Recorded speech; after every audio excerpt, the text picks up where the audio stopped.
Bonjour à vous tous et bienvenue aujourd'hui pour cette inauguration de la mêlée numérique. Donc, je m'appelle Édouard Forzy, je suis président de la mêlée qui organise cette semaine.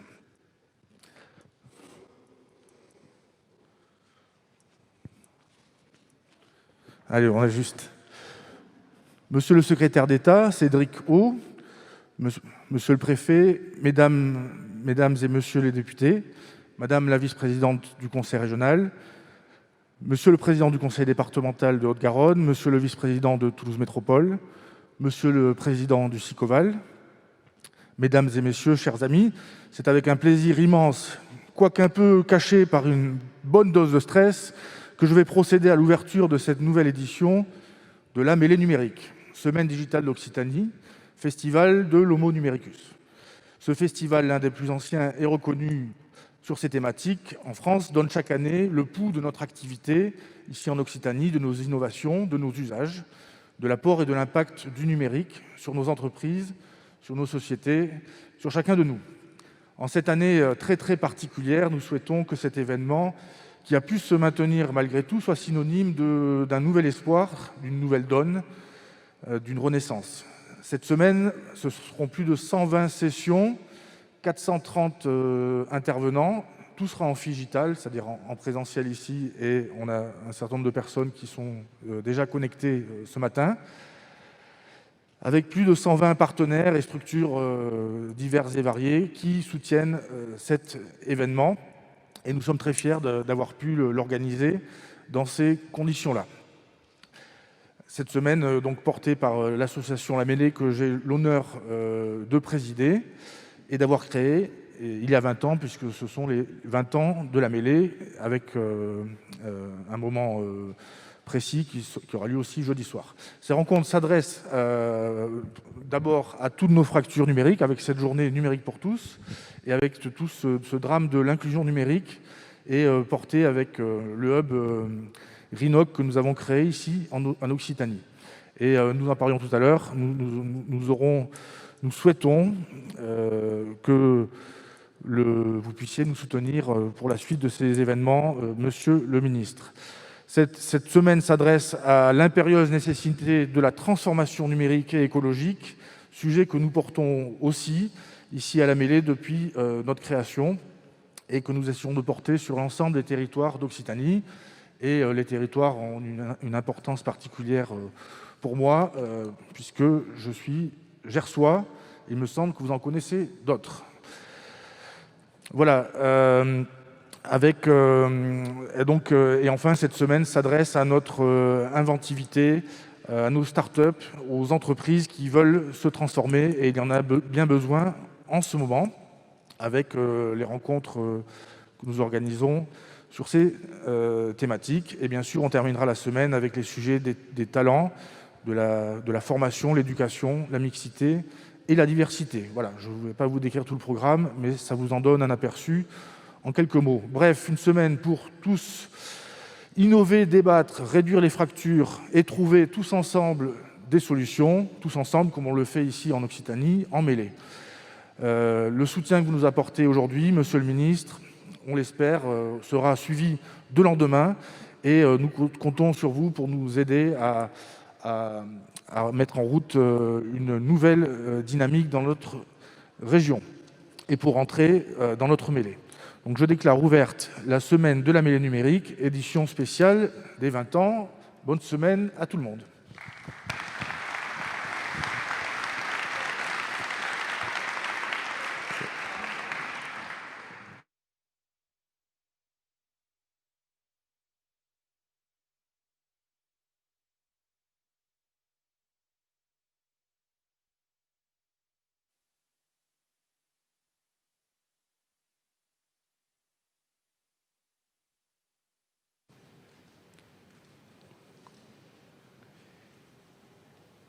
Bien, monsieur le ministre, cher Cédric, madame la vice-présidente du conseil régional, monsieur le président du département, mesdames et messieurs les parlementaires, monsieur le vice-président de Toulouse Métropole, chers amis, merci à Édouard Forzy de me laisser la parole pour vous adresser un message d'espoir, bien évidemment, dans le contexte où le petit écran, la petite fenêtre numérique, depuis le mois de mars dernier, a pris une importance majeure, vous le savez. D'autres équipements, je pense au sport à la maison, ont aussi pris une importance majeure pour beaucoup d'entre nous.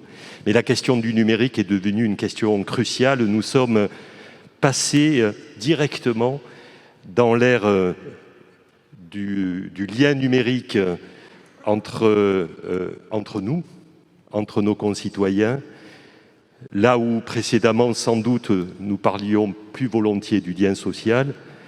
Et pour autant, il s'agit bien encore de lien social. Donc ces 20 ans sont des 20 ans très particuliers. Vous le savez, le Sicoval et la mêlée numérique, c'est une histoire d'amour. Nous avons eu la chance de voir naître la mêlée numérique sur notre territoire. Et merci à celles et ceux qui l'ont fait vivre en fait toutes ces années. Je pense que cette édition sera une édition extrêmement particulière, fort des enseignements de ces derniers mois, mais avec la conviction qu'il faudra sans doute apporter de l'humain dans la diffusion du numérique sur nos territoires, parce que c'est aujourd'hui le vrai enjeu pour demain. Et à cet égard, Monsieur le Ministre, nous parlerons du plan France Relance et notamment de l'appel à projets en matière particulièrement de numérique inclusif, puisque vous le savez, sur le territoire du Sicoval, c'est cette question-là qui nous intéresse avant tout, même si le Sicoval a pris pleinement sa part aussi dans le bêta-test, notamment de Stop Covid. Vous le savez bien, nous en sommes tous équipés, je n'en doute pas ici même si nous savons que nous avons un Premier ministre qui n'est pas forcément friand de ce type de démarche. Nous sommes convaincus que l'application servira encore à nous aider effectivement à vaincre cette pandémie, au-delà bien évidemment de tout ce que la recherche en matière de santé pourra nous apporter. Voilà. Donc je ne serai pas plus long. J'ai pris la parole en premier et je vous en remercie, mais vraiment pour marquer la sympathie que nous avons à travailler ensemble, et nous l'avons fait pendant ces derniers mois, avec les moyens, là aussi, qui ont été nécessaires pour que les dossiers que vous portez et que nous portons ensemble donc avancent du plus vite possible. Les moyens seront là demain et je tiens sincèrement à vous en remercier. Voilà. Merci à toutes et à tous.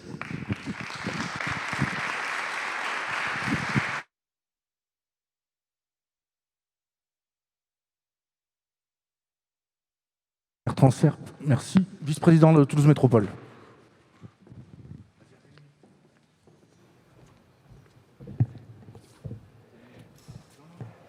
Ah, c'est pas ça.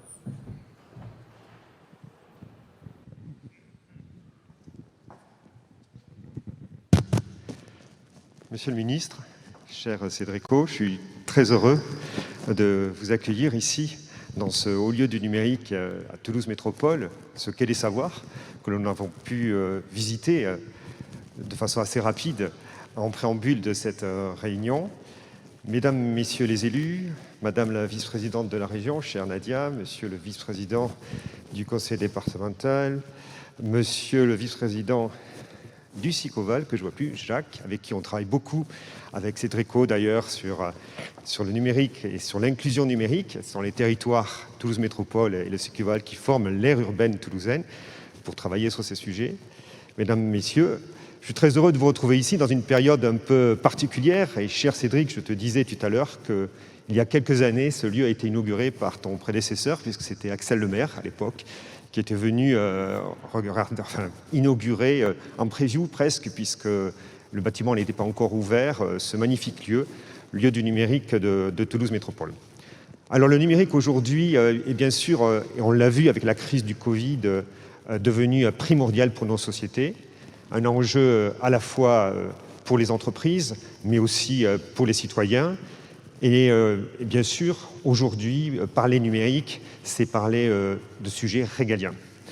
Et Toulouse Métropole a pris toute l'ampleur de cette problématique Moi-même, avec la transition digitale au niveau de la métropole, nous allons travailler en lien avec la transition écologique sur les sujets de demain, les sujets qui feront à la fois nos emplois sur nos territoires, avec nos startups, avec la French Tech, mais aussi prévoir et imaginer les villes de demain avec les projets Smart City et les projets villes durables et innovantes. Le numérique est à soutenir, mais ça, tu l'as bien compris. Le plan de relance le prouve, et les millions d'euros qui vont être mis au niveau de l'État et dans les territoires pour soutenir le numérique est bienvenu. Nous sommes conscients qu'aujourd'hui, des associations comme la Mêlée, qui ont 20 ans, ont fait un travail formidable d'acculturation.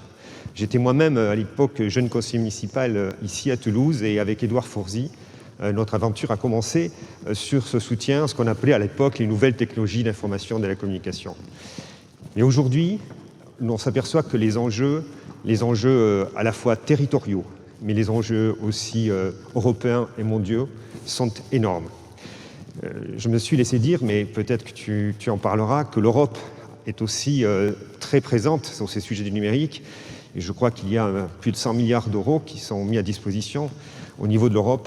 Et la France a toute sa part à jouer aussi dans ces programmes d'investissement. Et nous espérons aussi que sur les territoires, dans les métropoles, dans les régions, on puisse travailler sur ces projets, ces appels à projets, en collaboration avec l'État pour récupérer de l'argent. Parce que l'argent, c'est aussi primordial. C'est primordial pour à la fois travailler sur l'inclusion numérique, un des sujets que tu portes et que tu as bien raison, ici avec le nouveau hub qui se crée grâce à la mêlée numérique et l'ensemble des acteurs territoriaux. Nous aurons besoin de cette aide parce que Toulouse, certes, Toulouse Métropole est bien fibrée, monsieur le président du conseil départemental, mais on travaille aussi avec les territoires dans cette complémentarité voulue par le président Jean-Luc Boudingue entre les territoires ruraux et les grandes métropoles. Et ça, c'est primordial. Et puis, il y a aussi la French Tech, bien sûr, avec le French Tech Tremplin, l'ensemble des startups qui sont plus de 200 ici sur le territoire toulousain.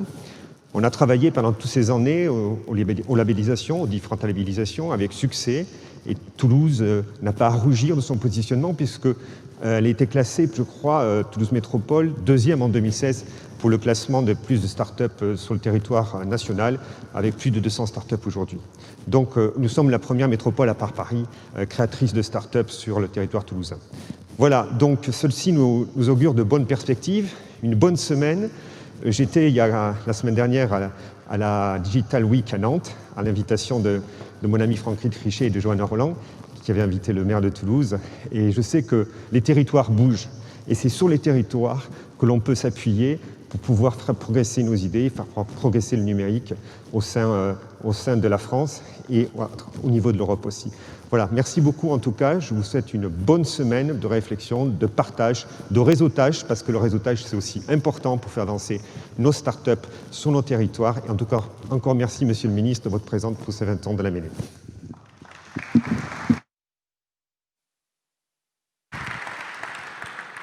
Merci. Monsieur Georges Méric, président du conseil départemental de la Haute-Garonne.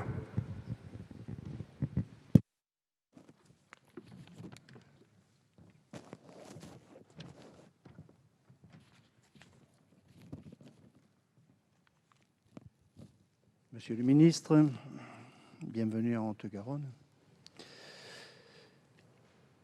Monsieur le président de la mêlée numérique et vous tous, mesdames et messieurs, en fonction, grade et qualité, je dirais d'abord à notre ami Édouard Fourzy que nous nous félicitons du partenariat renforcé entre la mêlée numérique et le conseil départemental de la Haute-Garonne qui permet des avancées déterminantes.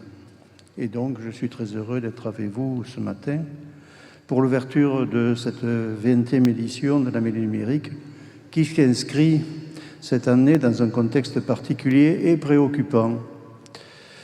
En effet, cette crise sanitaire aggrave une crise économique qui engendre un véritable tsunami social.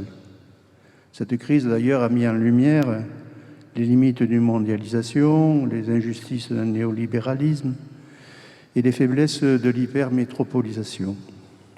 Elle apporte aussi des réflexions sur l'essentiel de l'envie génère des volontés de partage, de liens humains, de liens sociaux, des aspirations de reprendre la main dans sa vie, un désir de retour à la nature, une envie de temps choisi, de temps partagé, et une détermination donc de vivre autrement.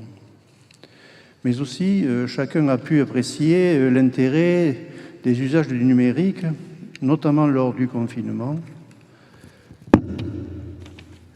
pour maintenir un contact familial et un contact entre amis, mais aussi chacun a pu noter l'adaptation à de nouvelles pratiques comme le télétravail. Sachez qu'au conseil départemental, nous avons eu 1400 agents en télétravail et nous en aurons 1700 dans quelques jours, mais aussi télémédecine, téléconférences, achats en ligne. Le conseil départemental apporte des plus. Acteur primordial des solidarités humaines et territoriales, il assure d'ailleurs le chef de fila du syndicat Haute-Garonne numérique qui déploie la fibre vers tous les foyers haut-garonnais d'ici 2022 sur les territoires périurbains, ruraux et de montagne, tous jugés non rentables par les opérateurs du marché. Le département aussi élabore un schéma traitant de la question des usages et services co-construit avec les partenaires institutionnels, dont la mêlée d'ailleurs, les élus locaux, les acteurs du numérique, les citoyens. Nous approuverons, sachez-le, ce nouveau schéma dans notre prochaine session d'octobre. Nous développons aussi, dans les prochaines semaines, un pass numérique auprès des personnes éloignées des usages pour accéder plus facilement à des formations adaptées. Enfin, autre exemple, nous mettons à disposition gratuitement des EHPAD, des résidences autonomie, des foyers de vie, des établissements accueillant des personnes en situation de handicap, un espace numérique AMI 31, facilitant les usages avec les proches en visioconférence. Et enfin, à destination des jeunesses, une nouvelle application web Go 31 a été développée par et pour les jeunes dans un cadre d'une démarche participative. Donc, je dirais, le conseil départemental sera un acteur volontaire dans le défi de l'inclusion numérique, mais je reste sur mes 3 minutes, j'arrête là mon propos, et je dis à Édouard Forzy, belle semaine de la mêlée numérique, merci pour ces débats.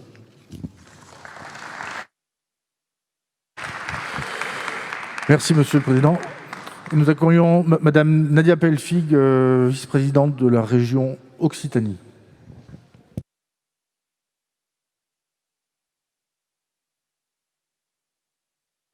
Merci. Merci. C'est bon. Merci, Monsieur le Ministre. Bonjour. Chacune des personnalités étant, et c'est normal, bien saluée, je me permettrai de saluer les entrepreneurs, les universitaires, les chercheurs qui sont aussi dans cette assemblée et qui sont, comme vous le savez, aussi le cœur battant de l'écosystème du numérique. Alors, vous savez, Édouard Forzy nous mène la vie dure.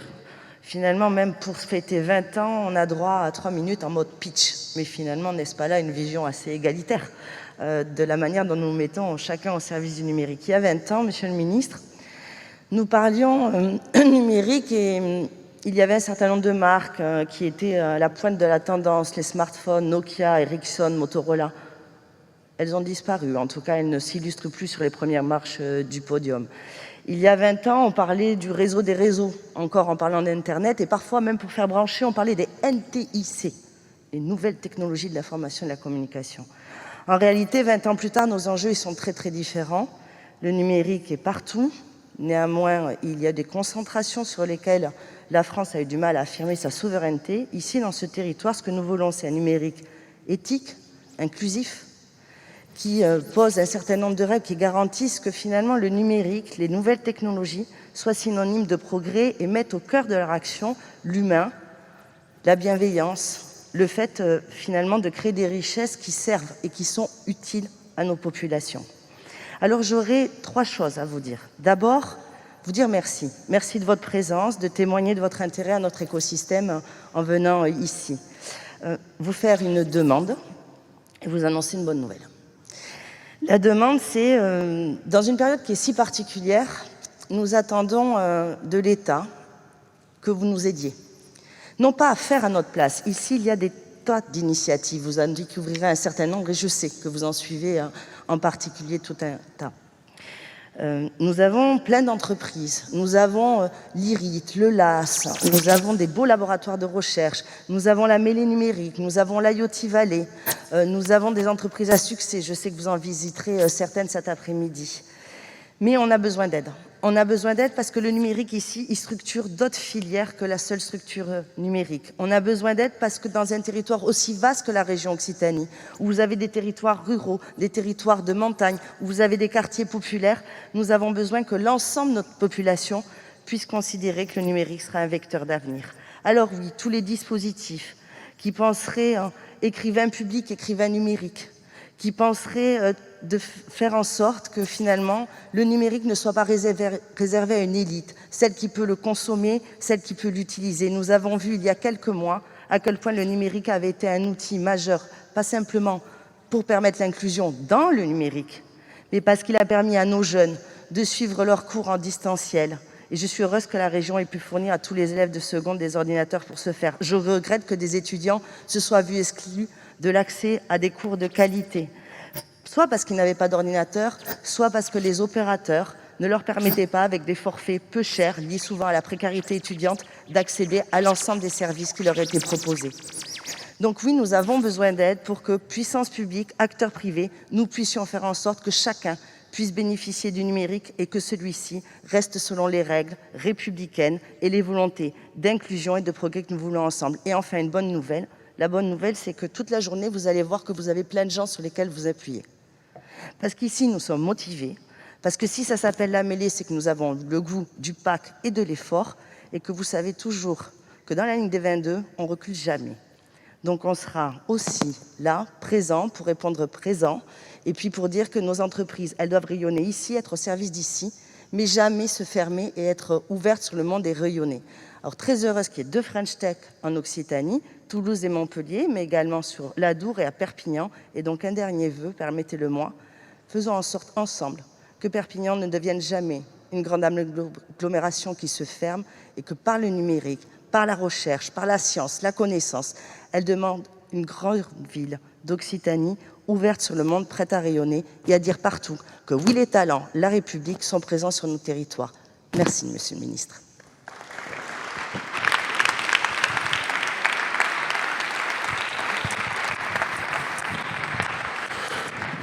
Merci, et je vous demande, merci Madame la Présidente, d'accueillir Monsieur le Ministre Cédric O. Merci, c'est à vous.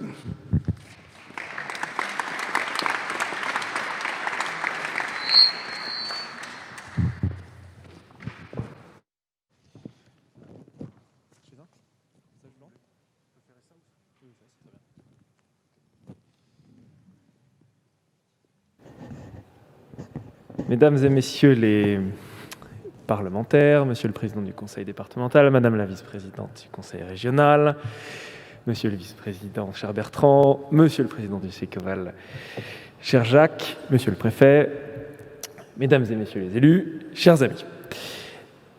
Je suis vraiment très heureux d'être aujourd'hui pour ce lancement de la semaine de la mêlée numérique ici à Toulouse, parce que je pense que cela incarne les nombreuses dynamiques qui traversent les défis, mais également les opportunités qui sont ceux du numérique. Et d'ailleurs, on le voit à travers des différentes thématiques des journées qui vont se succéder cette semaine, du lundi au vendredi de mémoire, cher Édouard, avec les différentes réalités de ce numérique, qui en fait incarnent bien, à travers les thématiques que nous voyons se succéder, les tensions, les opportunités, les risques, la transformation totale, la transition que représente le numérique dans notre société. C'est d'abord une véritable opportunité, un vrai changement, un changement économique, qui a ses propres règles, un changement sociétal, un changement rhétorique aussi. Et d'ailleurs, on le voit à travers la journée de demain, l'importance qu'ont pris ces startups, ces entreprises du numérique, ces PME du numérique, ces ETI du numérique. J'irai tout à l'heure chez Berger-Levrault pour montrer qu'il y a les startups, mais il y a aussi la transformation de ces entreprises profondément ancrées dans l'histoire d'un territoire, dans l'histoire de l'innovation française, qui incarnent ce changement auquel nous assistons. C'est un changement d'ailleurs de plus en plus territorial. Vous évoquiez tout à l'heure, Madame la vice-présidente, l'importance que prend le numérique dans la région d'Occitanie, dans l'agglomération de Toulouse particulièrement. Je crois qu'on évoquait le chiffre de 50 000 emplois. Il se trouve que, pour ma part, je suis originaire de la région lyonnaise. J'ai grandi à Villeurbanne avant de partir à Paris pour faire mes études. Et la dernière fois que je suis allé à Lyon, je me suis rendu compte que le numérique dans la région lyonnaise, c'était maintenant plus d'emplois que l'industrie pharmaceutique. Quand on sait le poids que représente historiquement l'industrie pharmaceutique dans l'histoire de la région lyonnaise, dans l'histoire de l'agglomération de Lyon et de son innovation, de son caractère industriel, c'est incarné là, dans un territoire, l'importance que prend de plus en plus le numérique dans nos vies et dans nos économies. En 2019, c'est le numérique qui est le secteur qui a créé le plus d'emplois en France, ce qu'on sait trop peu. En 2020, le numérique, malgré certaines difficultés, on le voit ici aussi, continuera à créer de l'emploi en net. Aux États-Unis, aujourd'hui, le numérique, c'est entre un tiers et la moitié des créations nettes totales d'emplois. Cela incarne la transition qu'on doit réussir. Faire cheminer nos territoires, transformer nos industries, réussir à travers le numérique à recréer de l'emploi ou à créer de l'emploi dans tous les territoires. Et c'est pour ça que, dans le cadre du plan de relance, l'État a mis autant d'argent sur ce secteur, sur la création de start-up. Je signale à toutes les start-up toulousaines que nous avons décidé partout en France d'augmenter de 60% les aides à l'innovation BPI, qui sont si importantes pour permettre à ces entreprises d'émerger. C'est pour ça que nous investissons dans la transition numérique des TPE-PME, parce que cette transition, elle est indispensable. Et donc j'invite tous les entrepreneurs et les entrepreneureux toulousains et toulousaines à se saisir de ces opportunités, à créer et à recréer des entreprises. On sait qu'il y a de très belles histoires ici, comme celle de Sigfox, comme celle de l'Air, que j'avais eu l'occasion de recevoir quand j'étais conseiller à l'Élysée, qui crée d'ailleurs, et je le verrai tout à l'heure à l'IoT Valley, qui crée à la fois des emplois et de la valeur pour elles-mêmes, mais qui accompagne les PME, les ETI et les grandes entreprises dans leur transition numérique. Et je pense que c'est particulièrement important, particulièrement dans une région qui, comme chacun ici le sait mieux que quiconque, est touchée par les difficultés du secteur de l'aéronautique et qui a besoin de repartir de l'avant et de réussir cette transition. Mais la transition, cette réalité-là, cette réalité économique, cette réalité sociale, je le disais tout à l'heure, et c'est d'autres réalités. C'est celle notamment de la lutte contre la fracture numérique. Et c'est dans cette tension et cette capacité à nouer ces deux problématiques, encore une fois, qu'on voit. C'est aujourd'hui la journée de l'inclusion numérique et du numérique pour tous. Ce sera demain la journée des startups. C'est dans l'action de la mêlée numérique qui fait se parler ces différents environnements que se dessine la transition numérique de la France et de nos territoires. Mais cette fracture numérique, cette inclusion numérique, cette lutte pour garder tout le monde à bord est absolument essentielle. Parce que le numérique, c'est à la fois cette grande transformation anthropologique, ce combat, ou en tout cas cette compétition mondiale, cher Bertrand, tu l'évoquais tout à l'heure, qui voit s'affronter les États-Unis, l'Europe, la Chine, et qui nécessite qu'on continue à innover, qui nécessite que partout en France, on soit à la pointe de la technologie. Vous le savez, vous ici, qui avez un institut interdisciplinaire d'intelligence artificielle, qui avait des startups qui sont parmi les plus performantes du monde. Mais pour continuer à tenir ce discours, pour continuer à parler ce langage de l'innovation, on doit faire en sorte que le numérique, cela concerne tout le monde et qu'on ne laisse personne de côté.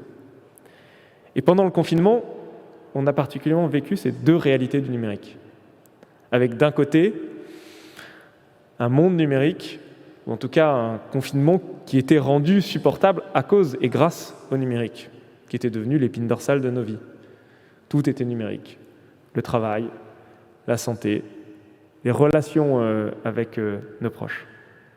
Mais cette réalité, c'était aussi celle de ceux qui n'avaient pas le numérique, pour lesquels la fracture venait se surajouter à des difficultés sociales, des difficultés géographiques qui étaient déjà terribles. Et c'est pour cela que l'autre ardente obligation que nous avons en tant que puissance publique, en alliant là l'action à la fois de l'État évidemment, mais aussi des différents niveaux de collectivités territoriales, des associations, des entreprises qui, je le sais ici, s'engagent sur le sujet, c'est de faire en sorte d'accompagner tous les Français pour une transformation qui est très transformante pour l'ensemble de la société. Ce que disent les chiffres de l'INSEE, qui sont corroborés par d'autres études, c'est qu'en France, aujourd'hui, il y a un Français et une Française sur 6 qui n'utilisent pas d'ordinateur. Jamais. Il y a un Français sur 3 qui manque de compétences basiques dans le numérique. Si nous ne sommes pas capables de faire en sorte que tout cela sont accompagnés, sont aidés, cheminent avec le reste de la société sur cette transformation numérique, alors c'est la colère que nous susciterons. Et dans les grands mouvements de contestation que nous avons connus dernièrement, jusqu'à la contestation des Gilets jaunes, à chaque fois le numérique est au cœur du sujet. Dans les comptes rendus écrits des grands débats que j'ai pu consulter, mais je crois que c'est le cas de quasiment tous, le numérique est vécu comme le vecteur ou le syndrome d'une part d'abandon.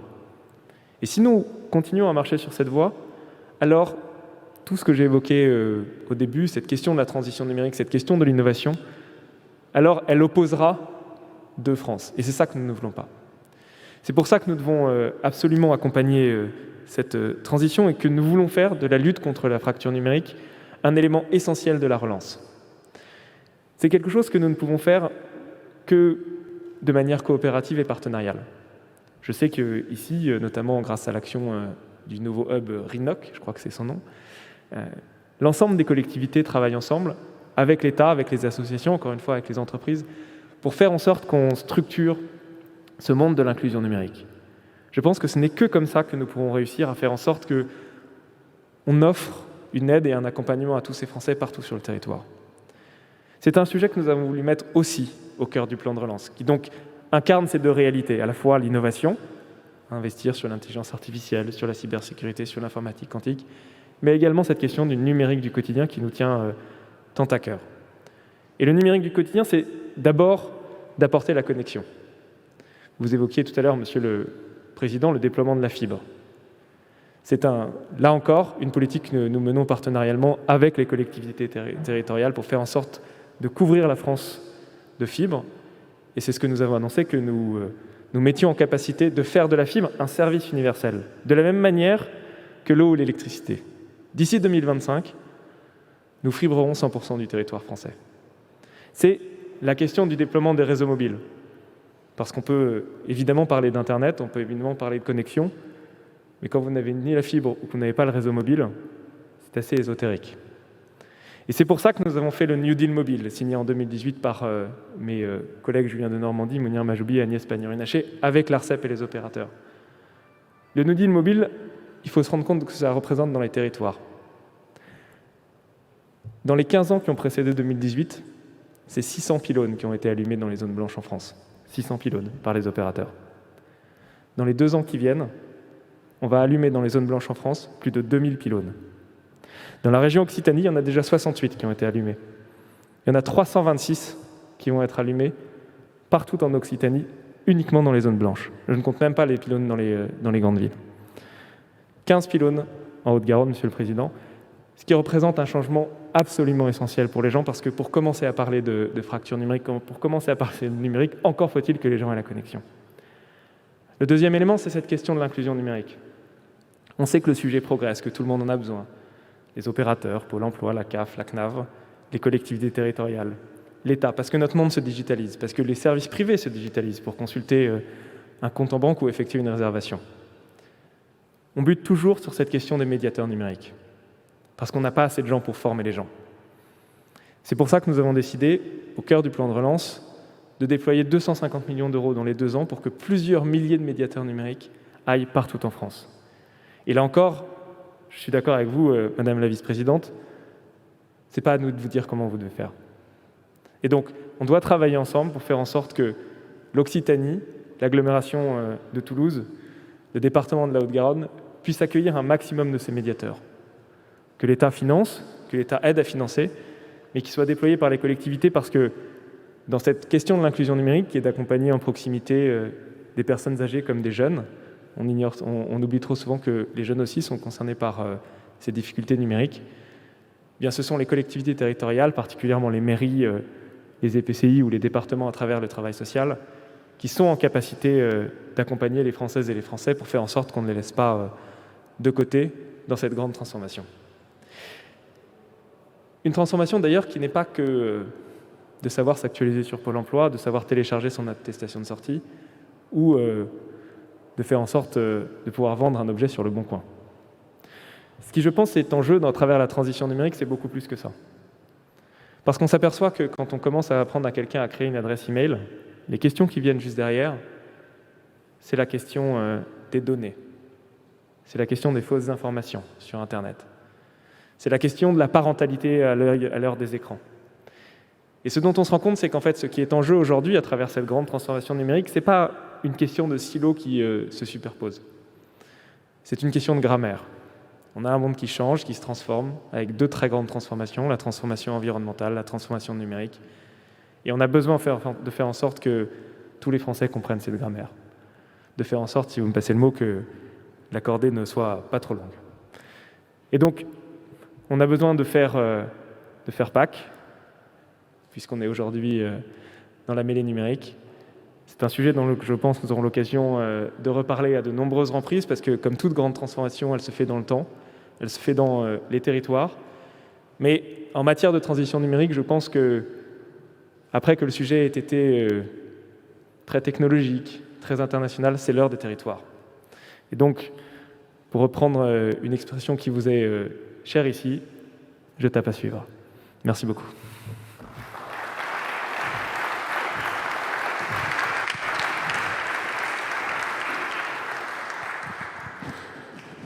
Merci beaucoup, Monsieur le Ministre. Eh bien, nous allons, on vous revoit tout à l'heure. Merci beaucoup pour cette intervention. Et je vais laisser la parole à Louis Salguero, justement, coordinateur du hub RINOC pour la mêlée, pour la suite et l'ouverture de numérique en commun.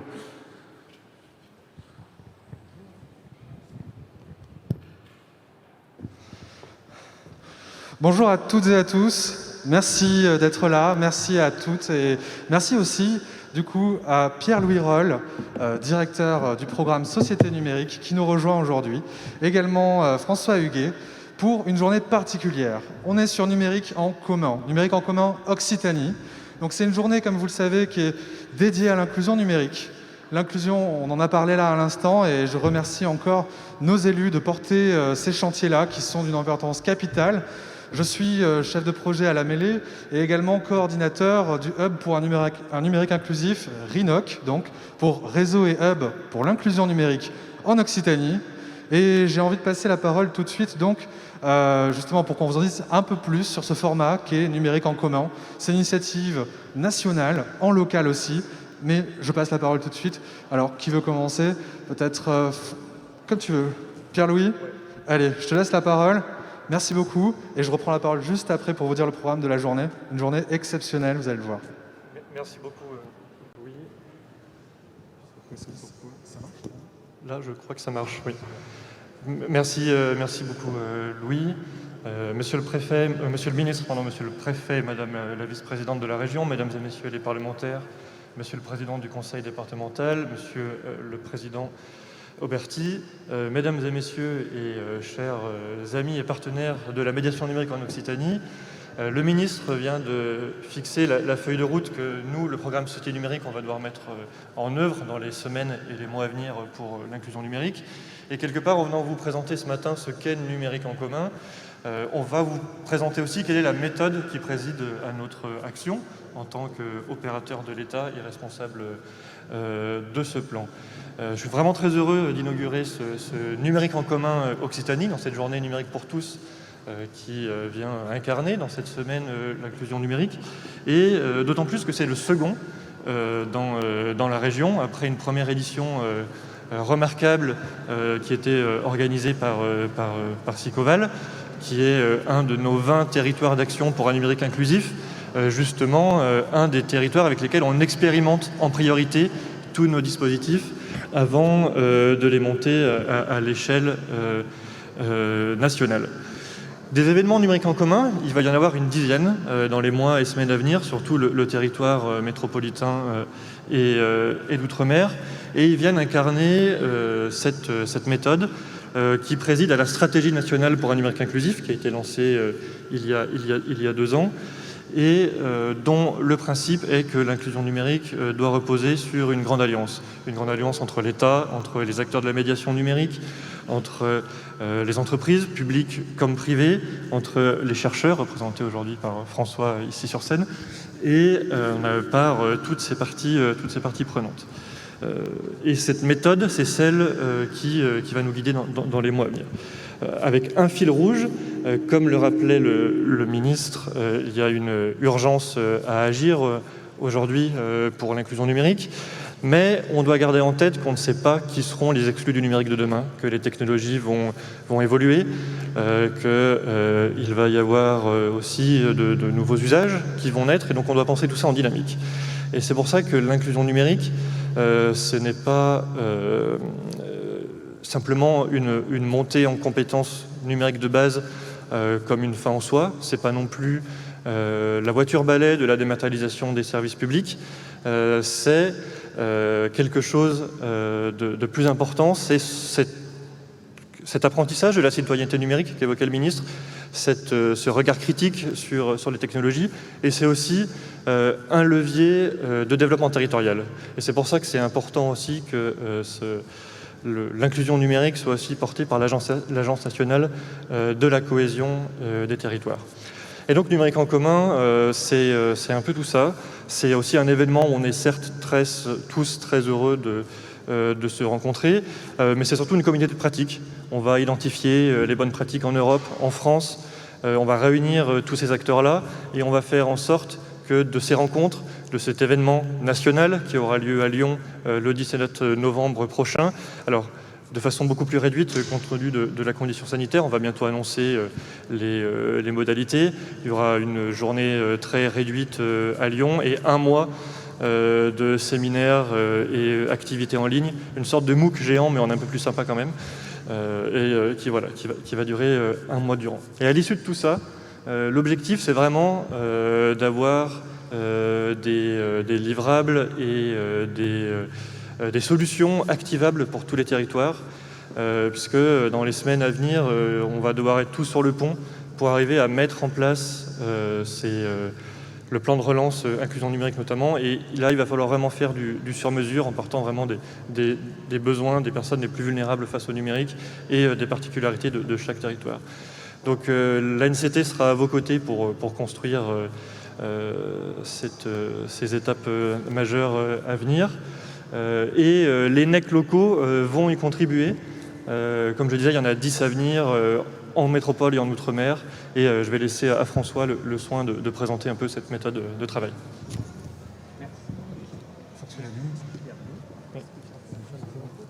Ça fonctionne de mon côté, oui, vous m'entendez. Bonjour à toutes et à tous. Alors, je ne vais pas encore saluer tout le monde. Moi, je vais saluer le reste de l'Alliance dont parlait Pierre-Louis, qui est composée, je pense, de travailleurs sociaux, de travailleurs, de salariés de la CAF, des différents organismes de services publics, et des médiateurs et des médiatrices numériques qui travaillent dans des Fab Labs, dans des bibliothèques, etc. Donc tu le disais Pierre-Louis, NEC c'est un écosystème d'événements qui jusqu'à la fin 2020 va voir se dérouler 7 événements. 7 événements, vous êtes actuellement le 3e événement numérique en commun local en 2020. La semaine dernière j'étais à Arras pour un autre hub, pour un événement organisé par un autre hub que celui des assembleurs, donc le hub numérique inclusif de la région des Hauts-de-France, où il y avait également monsieur le ministre. Fin août, on était à Bordeaux Métropole pour un numérique en commun sur ce territoire-là. Et donc, aujourd'hui, on est en Occitanie, et j'ai cette chance de présenter cette démarche des numériques locaux. J'ai la chance d'être un petit peu l'ambassadeur des numériques en commun. On a la carrière diplomatique qu'on peut. Et je passe, en fait, avec une petite équipe qu'on a constituée. Mon objectif est de traverser l'ensemble des NEC, d'être présent sur chaque événement local pour pouvoir les raconter et essayer de comprendre qu'est-ce qui est activable sur d'autres territoires par rapport à ce qui se joue sur le territoire organisateur d'un NEC. Pour bien me faire comprendre, on mène une sorte d'enquête où on va faire à la fois un reportage sur ce qui se passe ici localement, mais on va essayer également d'aller chercher les éléments qui pourraient être répliqués sur d'autres territoires. Et ça va s'incarner dans une série de carnets qu'on rédige, ça va être ça notre livrable en fait un petit peu. On va essayer de constituer une collection dans laquelle, on espère, vous trouverez tous les éléments qui permettent de penser véritablement qu'est-ce que c'est qu'un numérique ouvert, éthique et inclusif. Et surtout, à quelles conditions on peut activer, mettre en place, rendre opérationnel ce numérique éthique, ouvert et inclusif qui existe en fait déjà sur les territoires. Et les actions de beaucoup d'acteurs regroupés aujourd'hui ici dans cette salle l'illustrent. Donc on va, voilà, dans cette tradition qui est celle de la médiation numérique française, et puisqu'en 2011 déjà on a vu des carnets se constituer aux assises nationales de la médiation numérique à Ajaccio, puis ensuite ça a été fait à Mende, ça a été fait à Bordeaux, ça a été fait à Nantes, à Marseille. Voilà, on essaye de constituer des livrables, des carnets que vous pourrez imprimer localement, que vous pourrez retrouver sur le net, lire. On va essayer de constituer une collection de carnets qui, je l'espère, formeront un livre, le livre aujourd'hui du numérique inclusif, éthique et ouvert. Voilà, je vous remercie. Super, merci beaucoup. Bon, ben voilà, numérique en commun Occitanie, ça commence. Juste pour vous dire un peu le programme de la journée aussi, hein, donc là on va attaquer avec une table ronde donc avec pas mal d'élus, hein, ils sauront se reconnaître, on va juste enlever les pupitres, et puis suite à cette table ronde donc, qui va durer jusqu'à 11h45 il me semble, hein, elle est animée par Jacques-François Marchandise, un ami de la FING justement, qui va avoir ce dur challenge hein, d'animer cette table avec voilà, des élus aussi, tous autant impliqués que les autres, les uns que les autres. À 14h, on reprend.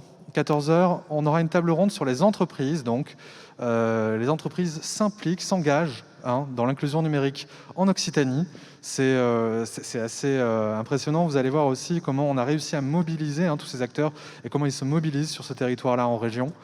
Et puis, juste après, donc, on va lancer un dispositif Diversity Days, justement, qui va accompagner les demandeurs d'emploi, ceux qui sont éloignés du numérique hein, en termes de métier, parce que c'est aussi une piste d'insertion. Quand en parallèle, on trouvera un atelier pour développer la médiation numérique sur les territoires. Et enfin, dernière table ronde ici, on va justement traiter de ces questions des métiers du numérique. Comment quel dispositif hein, on a à disposition en région pour donner accès aux formations aux métiers du numérique, encore une fois comme une piste d'insertion. Et puis enfin, on aura l'interview d'un grand témoin de cette journée-là, en fin d'après-midi, vers 17h45. Et juste après, vers 18h, il me semble, 15, on fait un bar camp pour savoir un peu, finalement, selon vous, à quoi ça ressemblera l'inclusion numérique, hein, ou en tout cas, à quoi ressemblera un numérique inclusif en Occitanie en 2025. Ça, ce sera au premier étage, dans la salle donc, de plénière, salle 108. Donc, merci à toutes et à tous. Il faut savoir qu'on est aussi en ligne, on est aussi filmé en direct. Donc, c'est vrai que, vu le contexte, on a trouvé que c'était important hein, de pouvoir donner accès aussi à ce contenu, à ces échanges, à ceux qui ne peuvent pas forcément se déplacer. Donc, voilà. En tout cas, on vous remercie d'être là aujourd'hui. Je vais commencer à juste aménager la scène pour qu'on fasse entrer justement les premiers intervenants de cette première table ronde. Merci, à tout de suite, dans 5 minutes max. À tout de suite.